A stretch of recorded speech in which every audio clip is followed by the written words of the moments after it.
సరవింద్ గారు నమస్కారం అండి. ఎలా చూస్తారు మైక్రోసాఫ్ట్ ఎర్రర్ వల్ల? నేను అన్నట్లుగా నిజంగానే ఒక చిన్న ఎర్రర్ వస్తే ప్రపంచం అంతా ఏ విధంగా కుదుపుకు లేనవుతుందో నిన్న ప్రత్యక్షంగా చూసామని చెప్పుకోవాలేమో. అంటే మనం టెక్నాలజీ వాడకంలో టెక్నాలజీకి సంబంధించినటువంటి అప్డేట్స్ని అడాప్ట్ చేసుకోవటం అనేది ఒక ప్రధానమైన అంశం.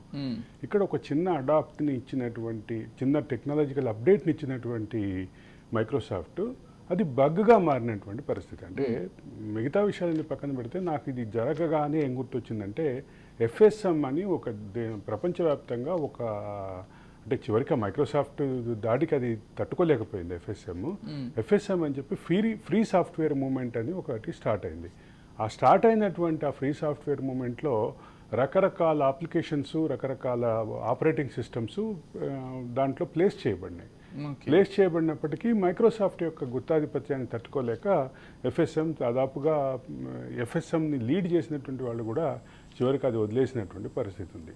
ఆ ఎఫ్ఎస్ఎం గుర్తొచ్చింది నాకు నిన్న. ఖచ్చితంగా 2000 సంవత్సరం 2000 నుంచి 2007-2008 వరకు ఎఫ్ఎస్ఎం చాలా పెద్ద ప్రభావశీలమైనటువంటి మార్కెట్ని గణనీయమైనటువంటి మార్కెట్ని సొంతం చేసుకుంది. ఆ తర్వాత వచ్చినటువంటి టెక్నాలజికల్ అప్డేట్స్ అదే సందర్భంలో ఒక భారీ భరోసా, విండోస్ మీద ఉన్నటువంటి భారీ భరోసా కూడా దాన్ని ఎఫ్ఎస్ఎంని నిలబెట్టలేకపోయింది. అదే సందర్భంలో ఫ్రీ ఆపరేటింగ్ సిస్టమ్స్ అయినటువంటి యూనిక్స్ కానీ ఇవన్నీ కూడా దాటిని తట్టుకోలేకపోయినటువంటి పరిస్థితి ఉంది. ఇవాళకి చాలా వరకు నెట్వర్క్ సర్వర్స్ అంటే క్లస్టర్ సర్వర్స్ కానీ నెట్వర్క్ సర్వర్స్ కానీ యూనిక్స్ ఆధారితంగానే నడుస్తున్నటువంటి విషయం గమనించాలి. యూనిక్స్లో ఉన్నటువంటి అడ్వాంటేజ్ ఏంటంటే విండోస్ని కూడా అడాప్ట్ చేసుకుంటుంది. విండోస్ ఆధారంగా నడిచేటటువంటి సిస్టమ్స్ని కూడా, విండోస్ ఆధారితంగా నడిచే సాఫ్ట్వేర్స్ని కూడా అడాప్ట్ చేసుకోవటం యూనిక్స్కి ఉన్నటువంటి ఒక అడ్వాంటేజ్. ఈ యూనిక్స్ సాఫ్ట్వేర్కి సంబంధించి ఒక పెద్ద మూమెంటే జరిగింది. యూనిక్స్ ఫ్రీ సాఫ్ట్వేర్ కాబట్టి దాన్ని వాడాలి అనేది. కానీ ఆ తర్వాత క్రమంలో దాన్ని అంటే మైక్రోసాఫ్ట్ యొక్క గుత్తాధిపత్యాన్ని, అదే సందర్భంలో మైక్రోసాఫ్ట్ ఇచ్చినటువంటి భరోసాని, ఆ భరోసా నేపథ్యంలో యూనిక్స్ కానీ మిగతా ఎఫ్ఎస్ఎం ఫ్రీ సాఫ్ట్వేర్ మూమెంట్లో ఉన్నటువంటి మిగతా సంస్థలు కానీ వెనక పట్టుబట్టినాయి. ఈ మొత్తం దీన్ని కనుక ఆలోచిస్తే ఇక్కడ ఒక చిన్న విషయం గమనించాలి. ప్రతి కంప్యూటర్లోనూ మైక్రోసాఫ్ట్ ఆధారిత విండోస్ మాత్రమే ఉండాలి అనేటటువంటి ఆలోచన ఏదైతే మైక్రోసాఫ్ట్కి ఉందో అది ఈరోజు ప్రపంచవ్యాప్తంగా నిజమే కనపడుతుంది. కానీ విండోస్లో ఒక చిన్న బగ్ రావడంతో ఇన్ని వ్యవస్థలు ఒకటేసారి కుప్పకూడటం అయితే విండోస్ యొక్క భవితవ్యానికి, విండోస్ యొక్క గుత్తాధిపత్యానికి చెక్ పెడుతుందా అనేటటువంటి అంశం మళ్ళీ నాలాంటి వాళ్ళకి మళ్ళీ ఎఫ్ఎస్ఎం గుర్తు రావటం, వీటన్నిటిని కలిపి ఆలోచిస్తే మాత్రం విండోస్ యొక్క గుత్తాధిపత్యం బ్రేక్ చేసే దిశగా ఇప్పుడు విండోస్ ఎట్లా అయితే వచ్చిందో మొబైల్ వాడకంలో వచ్చినటువంటి ఆండ్రాయిడ్ అసలు ప్రపంచ గతిని మార్చినటువంటి సాఫ్ట్వేర్స్, ప్రపంచ గతిని మార్చినటువంటి ఇన్వెన్షన్స్లో ఒకటిగా చెప్పుకోవాలి.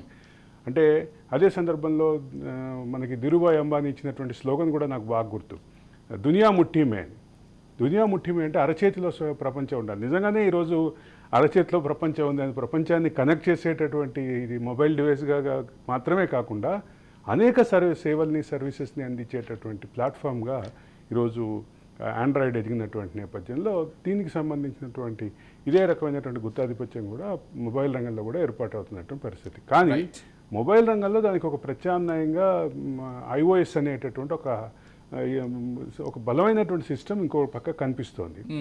ఇక్కడ కూడా దీనికి కూడా iOS అనేటటువంటి మ్యాక్ సిస్టమ్స్కి వాడేటటువంటి iOS అనేటటువంటిది ఆధారంగా ఉన్నప్పటికీ, ప్రధాన పోటీదారుగా ఉన్నప్పటికీ విస్తృత సమాజంలో మాత్రం మైక్రోసాఫ్ట్కి ఉన్నటువంటి యాక్సెప్టెన్స్, అడాప్టబిలిటీ దీనికి లేకపోవటం, iOSకి లేకపోవటం యాపిల్కి ఒక పెద్ద డిసడ్వాంటేజ్. ఈ నేపథ్యంలో ఈ మొత్తం చర్చలో కీలకంగా ఉన్నటువంటిది ఏంటి? అడాప్టబుల్గా ఉండాలి, అదే సందర్భంలో ప్రైస్ కూడా హ్యాండీగా ఉండాలి. ఈ కారణంతో ఆండ్రాయిడ్ యొక్క గుత్తాధిపత్యం మొబైల్ రంగంలో, రెండో పక్క విండోస్ యొక్క గుత్తాధిపత్యం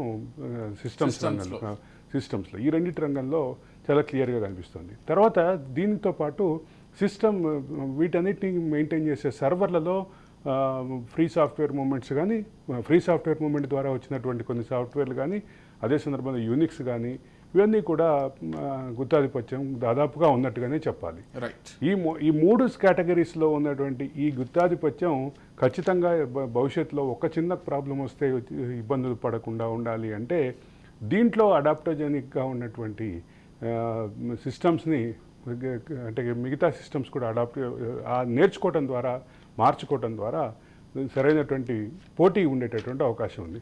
ఏ రంగంలో అయినా గుత్తాధిపత్యం అనేది సానుకూలమైనటువంటి అంశం కాదు. ఖచ్చితంగా పోటీ ఉండాలి, ఖచ్చితంగా పోటీతో పాటు పోర్టబిలిటీ ఉండాలి.